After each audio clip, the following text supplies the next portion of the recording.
Mana dufashe, Mana dufashe, Mana dufashe, Mana dufashe. Cyusa ntabe ari we wateye inda Isimbi. Cyusa ntabe ari we wateye inda Isimbi. Cyusa nabe ari we waryamanye na Isimbi akaba yaramuteye iriya nda Isimbi atwite. Dufashe abakunzi ba Iribagiza, dufashe rwose. Cyusa nazabe yarakoze ayo makosa. Cyusa nazabe yaraguye mu gatego kabariya bagambanyi. Cyusa nazabe yarakoze ikosa ryo kuba yararyamanye n'uyu Isimbi akaba yaramuteye iriya nda afite. Kuko twamaze kubona yuko Isimbi atwite, kuko twamaze kumenya yuko Isimbi inda atwite ari iya nyayo, inda afite ari iya nyayo atwite. Twiboneye uyu Cyusa arota inzozi mbi cyane ashigukira hejuru. Twabonye Cyusa arota uyu Isimbi ari kumubwira ko atwite, ariko nawe yarari gusenga avuga ngo Mana birabibyo ntibiba amaraso, kuko ibi bintu ntabwo nabona uko mbivuga. Cyusa dufashe, Mana ntabe ari we waryamanye na Isimbi akaba yaramuteye inda. Ariko gusa ngiye uko mbibona, ndabona uyu mukobwa Isimbi ari we wishinjije kuri uyu muhungu Cyusa, kuri uyu mukunzi wa Iribagiza, kuri uyu musheri wa Iribagiza, kuri uyu mugabo wa Iribagiza. Kuko Isimbi byakwanga byanoga ibyo akora byose kwishinza kuri Cyusa, kugira ngo kugeza no ku rwego rwo kuba bashobora kuba baranaryamanye. Ntabwo Cyusa ari uwawe, ntabwo Cyusa ari uwa Isimbi. Cyusa ni uwa Iribagiza uko bimeze kose, uko byasa kose Cyusa ni uwa Iribagiza. Ariko twabonye neza yuko Cyusa nawe ubwe yavuze uti Mana mfashe, ibi bintu birabibyuya ntibiba amaraso, kuko ibi bintu nta kuntu nabona nabivuga, naho nabona nabivuga. Kandi mwabonye ko Cyusa yari ari kwihutisha kugira ngo ajye guhitamo umukobwa yakunze hagati ya Iribagiza na Isimbi. Yashakaga kubikora vuba, kandi twabonye icyizere yahaye umwana w'umukobwa bita Iribagiza, amubwira uti humura ndi kumwe nawe mu bigeragezo byose, humura ndi kumwe nawe mu ntambara zose, humura nawe, kandi ntabwo nshaka kuzongera kubona amaso yawe agaragaraho amarira, ndi kumwe nawe mu bihe byose.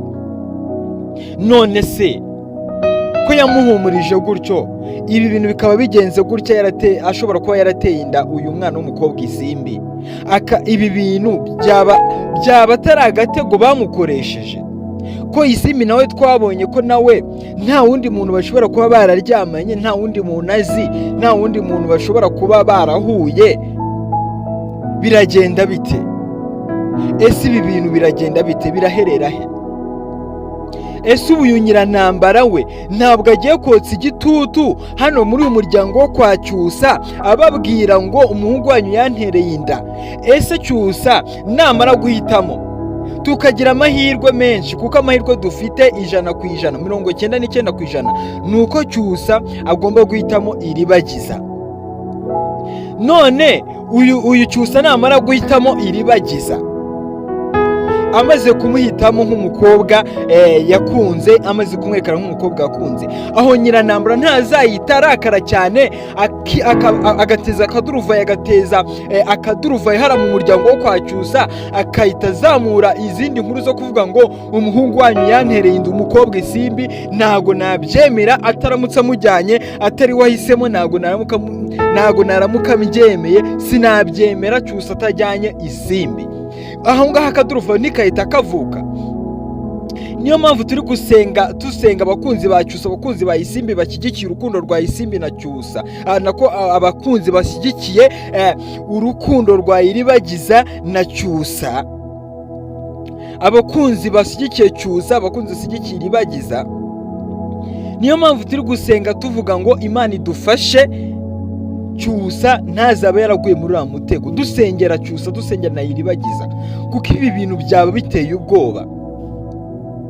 Ibi bintu byaba biteye ubwoba, byahita bitera ubwoba, byahita bitera agahinda. Uyu mwana w'umukobwa bita Iribagiza byamutera agahinda gakomeye cyane, kumva ngo Isimbi yaryamanye na Cyusa amutera inda, kumva ngo umuhungu yakunze Cyusa yaryamanye na Isimbi amutera inda. Kumva umuhungu yagiye aharanira ubuzima bwe bwose, yagiye arwanira intambara, yagiye akora ibikomeye, yagiye aca mu nzira zifunganye, bakamugambanira, bakamuroga, bakagira atari kakemera akagumana nawe. Kumva ngo yaryamanye na Isimbi. Nanone Nyiranambara nawe yaramutse yumvishe ukuri kw'ibyabaye kuri uyu mwana w'umukobwa ngo yaryamanye na Cyusa. Mwumvishe ukuntu byagenze. Uyu Nyiranambara yazuye imigara avuga uti byanga byanoga, ndagira ngo nkurwanira ishyaka uyu Cyusa azaguhitemo. Byumvikane yuko mu yandi magambo Cyusa aramutse adahisemo Isimbi, ibintu byahita biba agatogo, byahita biba agaterera nzamba, uyu Nyiranambara yahita azura umugara. Kandi ku rundi ruhande uyu mwana w'umukobwa Iribagiza arababaje, yagiye aca mu ntambara zikomeye cyane. Gutwita kwa Isimbi atewe inda na Cyusa ntabwo ari inkuru nziza zakumvikana mu matwi y'uyu mwana w'umukobwa Iribagiza, kuko ni ibintu byange ibintu bigomba kujya hanze. Ibintu bigiye kujya hanze byo kumva ko Isimbi atwita inda ya Cyusa, kandi birahita bigera kwa Nyiranambara, birahita bigera mu rugo kwa Cyusa. Nibimara kugera mu rugo kwa Cyusa birahita biba ibindi. Ababyeyi ba Cyusa barahita bagwa mu kantu. Ababyeyi ba Cyusa, Imana idufashe, ababyeyi ba Cyusa babyakire. Imana idufashe ababyeyi ba Cyusa babyumve, kuko ibi bintu biteye ubwoba. Uyu mwana wacu w'umukobwa Iribagiza tumusengere, afashe igihe mu ntambara, tumusengere ibi bibazo zabisohokamo amahoro. Ariko uko byagenda kose Iribagiza ni uwa Cyusa.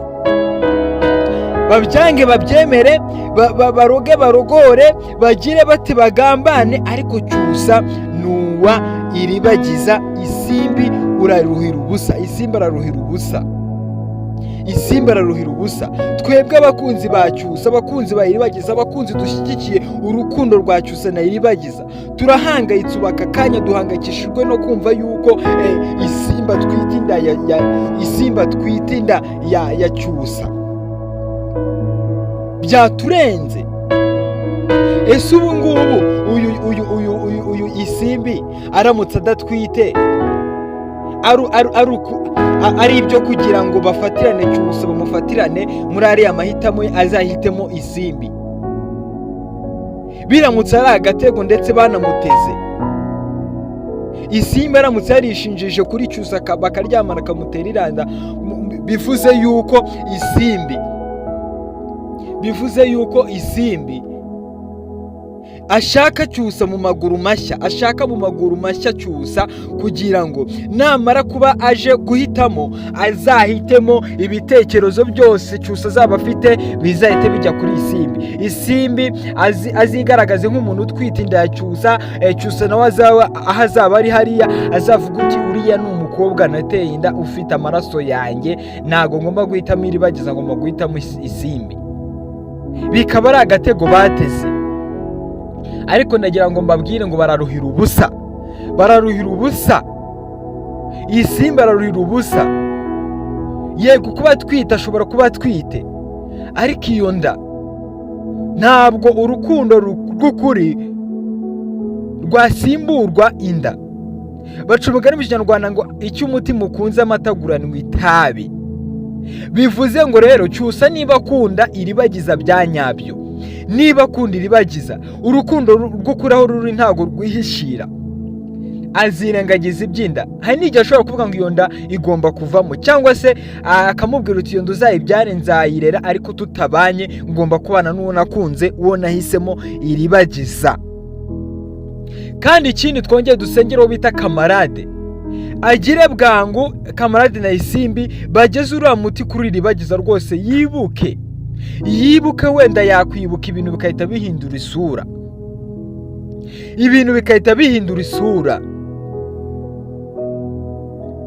Isimbi akamenya ukuri kw'ababyeyi be ko aribo bagiriye nabi ababyeyi ba Iribagiza, akamenya yuko Iribagiza atari umwana wabo, akamenya yuko Iribagiza yirwa afata nabi imitungo barimo ari iwabo. Gusa icyo turi kureba none aha ngaha turi kureba ngo Imana idufashe dusenga cyane Cyusa ntazabe yaraguye muri uriya mutego, Cyusa ntazabe yaraguye muri kariya gatego, kuko twababara cyane, kuko byatubabaza cyane. Orudeje twamaze kwibaza ngo ese Cyusa niwe waba warateye inda uriya mwana w'umukobwa? Ibi ni ibiki koko Mana y'isi n'ijuru? Gusa icyo mbabwiye cyo, umuntu bita Iribagiza byakwanga byanoga uko byagenda kose uri uwa Cyusa, kandi nawe Cyusa nawe ni uwa Iribagiza. Uko byagenda kose turabashyigikiye 100%, turabashyigikiye 100%. Isimbi rwose, iyi ni inkuru itagomba kumenyekana mu matwi yawe, iyi ni inkuru itagomba kumvikana mu matwi yawe kumva ngo Cyusa yateye inda Isimbi. Ibi bintu ntibizabeho, kuko agahinda wagira natwe twakagira, agahinda wagira natwe twakumva. Ubu turi kukumva nkatwe abafana bawe, ubu turi kukumva nkatwe abakunzi bawe. Noneho ibaze, noneho ukumvishe nkawe nyirizina nyiribwite kumva ngo umukunzi wawe yaryamanye n'undi mukobwa, noneho umuhanganye aryamana n'uwamutera inda. Ni ibintu bikomeye cyane, ni ibintu bikomeye cyane. Ese Rugema we, umwana we Isimbi, namara kumva yuko Isimbi afite inda, ibi bintu bizitwa ngo iki? Bizafatwa gute kuri papa Simbi Rugema? Bizafatwa gute? Yateye inda uwo bita Fabiola, nawe bahindukiye bateye inda umukobwa we Isimbi. Biragenda bite? Ese nyirantambara izi ntambara arazirwana wenyine zo gushyigikira Isimbi mu kugira ngo byibuza yishinze kuri Cyusa birangira ari we hisemo? Izi ntambara arazirwana gute yarirukanye Fabiola? Umuntu bita Mama Isimbi ari kurwana apushinga uwo bita Isimbi kugira ngo yigaragaze cyane kuri Cyusa. Ariko twabonye Cyusa yavuze uti ntabwo nshaka kuzongera gutuma, ntabwo nshaka kuzongera kukubona hano, ntabwo nshaka kuzongera kukubona amarushanwa ataraba. Bivuze ngo nanone bashobora kuba hari akandi kantu nako kabarimo, kuko uko nabibonye ashobora kuba hari akandi kantu karimo hagati ya Isimbi na Cyusa. Ariko Imana idufashe itwambutse Yorodani, Imana idufashe itwambutse Yorodani, Imana idufashe itwambutse inyanja itukura, kuko ibi bintu biteye ubwoba cyane. Ntabwo byumvikana kuba Cyusa yararyamanye na Isimbi, ntabwo byumvikana ko Cyusa yaba yararyamanye na Isimbi akamutera inda. Cyusa umuhungu ufite umuco, umuhungu ufite indangagaciro, umuhungu muzima, umuhungu ufite ejo hazaza, ntabwo yaba yaradutengushye bigeze aha, ntabwo yaba yaradutengushye bigeze aha. Dusenge cyane dusengera aba bana bombi, azahitemo Iribagiza, kandi ibi bintu byihute vuba, ahitemo Iribagiza, ibintu bijye ku mugaragaro, isi itangire yote uyu muryango, kuko izi ni ingaruka zabo, ni ingaruka ziri kubagaruka, izi ni ingaruka ziri kubagaruka. Gusa ikibabaje nuko bigiye gutuma n'uyu mwana wacu w'umukobwa Iribagiza bimugiraho ingaruka. Gusa turashimira Imana yuko Isimbi ameze neza, Cyusa ameze neza, Iribagiza ameze neza, bose bameze neza. Gusa bari kurwana intambara zitoroshye. Izi ntambara bari kurwana tubasengere bazisohokamo amahoro. Ese uyu muntu bita Cyusa yaba ari we wateye inda koko Isimbi?